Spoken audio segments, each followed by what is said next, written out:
le retour en campagne de Marine Le Pen. Hier, la présidente du Front National a annoncé sa candidature dans la 11e circonscription du Pas-de-Calais. À peine déclarée et déjà sur le terrain. Ce matin, elle a visité le marché d'Hénin-Beaumont. Hugues Dago du service politique de CNews est avec nous. Hugues, pourquoi Marine Le Pen a-t-elle autant attendu pour déclarer cette candidature ?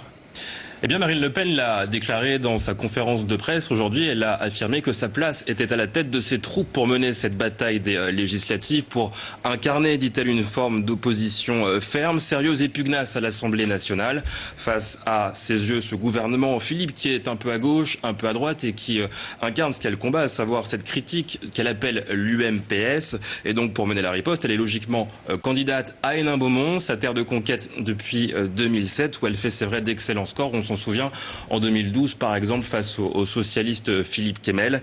Elle était à 2 doigts de se faire élire et puis à la dernière élection présidentielle, elle a obtenu près de 60% des voix dans la ville d'Hénin-Beaumont, ce qui n'est pas négligeable. Mais Marine Le Pen reste prudente. Elle refuse de faire le moindre pronostic concernant le nombre de députés qu'elle espère à l'Assemblée nationale. En tout cas, c'est sûr que pour elle, le minimum, c'est déjà d'être élue et puis ensuite d'avoir un groupe à l'Assemblée nationale, ce qui veut dire au moins 15 députés.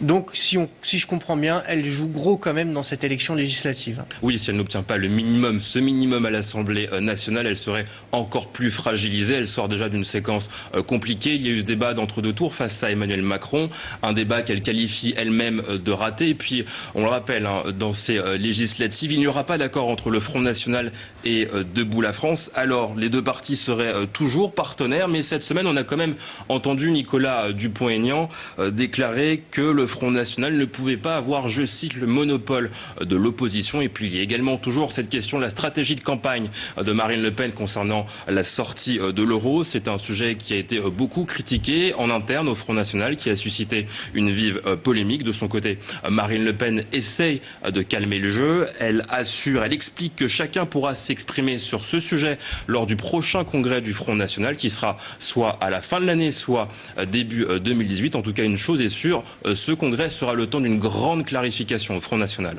Un congrès très important donc pour le Front National. Merci Hugues pour ces précisions.